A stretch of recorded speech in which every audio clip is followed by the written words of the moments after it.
Hey everybody, welcome back to Rusty Guns. So today's video is about spray painting a gun. Now there are some people that, don't mind doing this. There are some people that dislike it.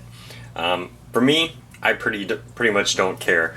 Unless it's a gun that is an antique or something that might have historical value or something like that, then, I don't think it's a good idea to do this.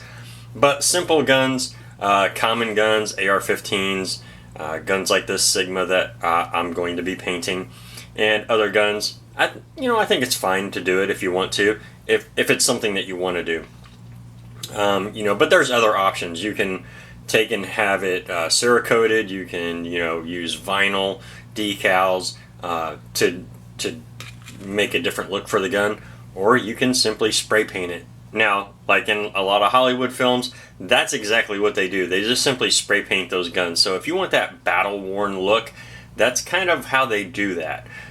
Because it's the cheapest and easiest way for the special effects guys to get those effects. And I practiced with this a little while back, and I did an old Norinco that I owned.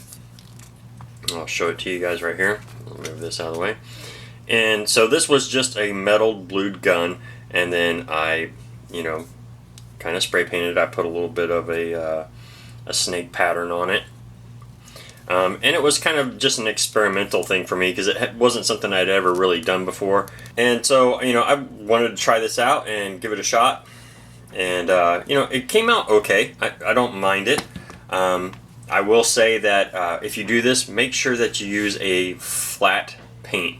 Now this OD green that's on here is more of a satin finish, so it's a little bit shinier than I would have liked, but it was an experimental thing, and the satin OD green was the only thing I had on hand at the time, which is why I used it. And since it's an inexpensive gun, and I can strip all of this paint off and re-blue the gun if I want to go back to the original finish. Which brings me to the next point. Be 100% sure that you want to paint your firearm, especially if it has a polymer frame or any type of plastic on it, and you're going to paint that plastic, because once you paint that plastic, you can't go back. Okay, it's going to be a painted gun forever, and you're not going to have any choice after that. So be 100% sure that painting the gun is something that you want to do. Now, if it's a metal frame gun like that Norinco, you can always strip the paint off and have it re-blued. Things like the slides or whatever, if you have a Cerakoted slide, and you paint over it, you're going to have to strip it. It's going to have to get stripped down and get re-Cerakoted if you want to go back to the original finish. But once you do the polymer, that's a painted frame after that. The paint will wear off eventually, and you'll get that battle-worn look, but it's not ever going to come completely off. And if you try to strip it, depending on what kind of cleaner you use, you could end up, doing damage to your polymer frame. So just be sure, 100% sure, that if you're going to paint a gun, that you want to paint the gun. Now, what kind of paint do I use? So this time we're going to be using this. It's an ultra flat. This one is a camouflage from Krylon. And I had another flat here. This is a primer.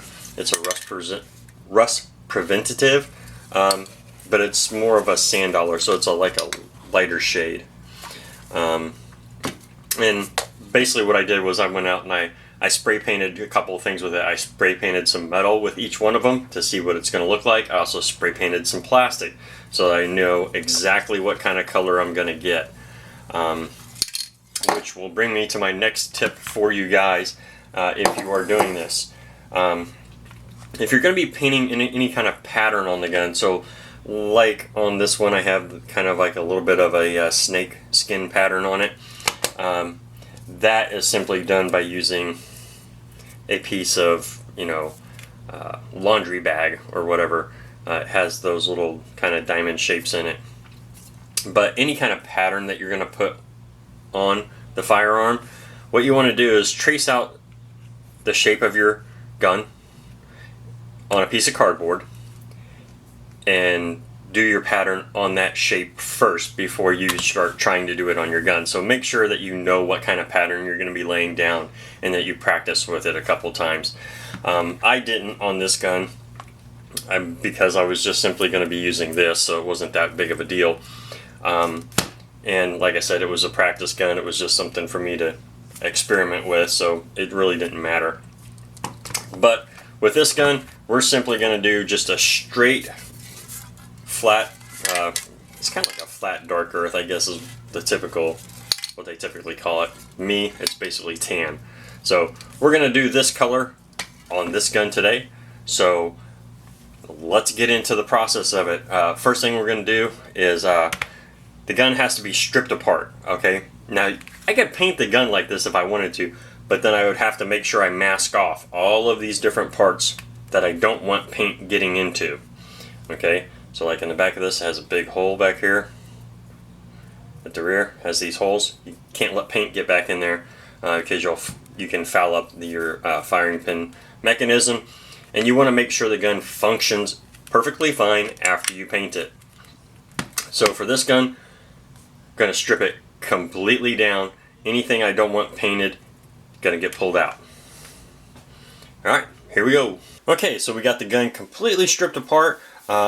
And now there will be some pieces, because we're going to have a little bit of contrast in this. Some of the pieces will stay black. So we'll mask off the front and rear sights. We're going to keep those black. This rear cap is going to stay black, of course. The trigger will stay black. And then we'll mask off this right here on the frame. Because we don't want any paint getting up on to basically the rails that this slide is going to be on. And we'll probably mask off the mag release button here as well. So, but basically that's it. Now we're just going to clean this up real good. We're going to make sure there's no more oil or dirt or any kind of debris on this. And then I'll actually take this out into the garage and paint this, because even though paint is heavy, it still travels farther than the coronavirus. It can travel, 15, 20 feet and get onto things and stick onto them. So I don't want to do this in this room and get any overspray sticking on anything. So we'll take it out to the garage, and that's where we'll get this spray painted up. So let me say this, don't try rush painting this, just go ahead and paint it. You might have some spots here and there that you missed. Don't try to get right back on it. You can go ahead and let it dry. Then you can move it around to make it easier to get to the hard to reach spots. Don't try to get every single spot all on the first pass. Don't worry about doing that. Just take your time with it, because you're going to have to let this sit for, it says it dries in 15 minutes or whatever, but you really want to let it sit for an entire day before you go putting all the parts back into the gun to use it. But for today, let's go ahead and get all the rest of this done, get it cleaned up, and get it ready to paint. So next time you see me, we'll be out in the garage and painting this gun right here.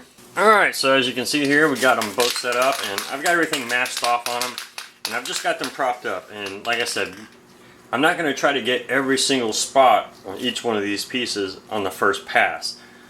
I'll spray paint what I can, then I'll let it dry, and then I'll reposition the pieces to get any final touch-ups. But here we go. Let's see what it's going to look like.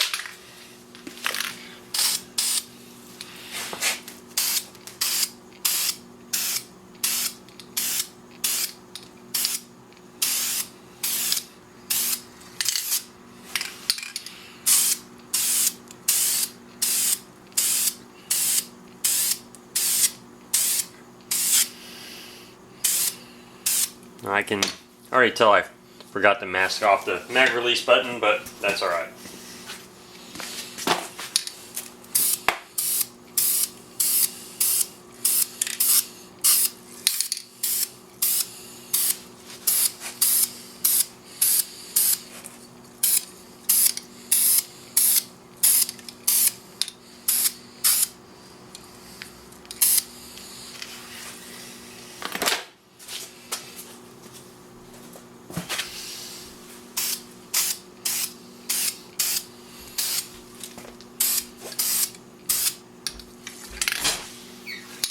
Okay, so there we go. We're all done, all finished up, and you know, looks pretty good. Like the way it came out, and gives a different kind of look to the whole gun. I only have one rough spot kind of back here in the grip, but that was from me bumping it while it was still a little wet. And you know, everything is functioning fine. I'm trying not to touch it too much because I still want this to fully cure before I actually take it out and fire it and run it through its paces. There we go. But anyway, just wanted to show you guys what you can expect if you want to decide to paint your own gun. Alright, thanks a lot everybody. Take care. I'll see you next time.